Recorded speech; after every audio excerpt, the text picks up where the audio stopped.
இந்தியாவில் உள்ள மிகப்பெரிய கோவில்களில் ஒன்று திருவாரூர் தியாகராஜர் சுவாமி கோவில். இந்த கோவில் எப்போது தோன்றியது என்பதை கூற இயலாத அளவிற்கு தொன்மை வாய்ந்தது என்று கூறப்படுகிறது. சிவபெருமான் இங்கு சுயம்பு மூர்த்தியாக அருள்வாளிக்கிறார்.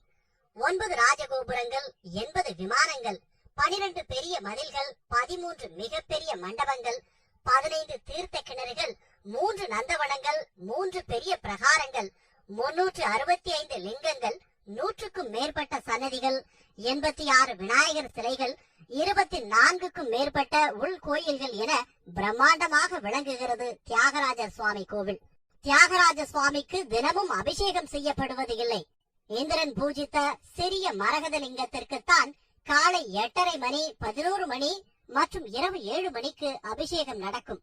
அபிஷேகத்திற்கு பின் சிறிய வெள்ளிப்பெட்டியில் மலர்களுக்கு நடுவே இந்த லிங்கம் வைக்கப்படும். கோவிலுக்கு அழகு சேர்க்கும் சுமார் 120 அடி உயரமுள்ள ராஜகோபுரம், முன்புறம் உள்ள கமலாலயம் குளம், 4 புறமும் கோபுரங்களையும் தேர் ஓடும் வீதிகளையும் சேர்த்து 5 பிரகாரங்களுடனும் இவ்வாலயம் அமைந்துள்ளது. திருவாரூர் தியாகராஜர் கோவிலுக்குரிய தலையாய சிறப்புகளில் ஒன்று ஆழித்தேர் விழா.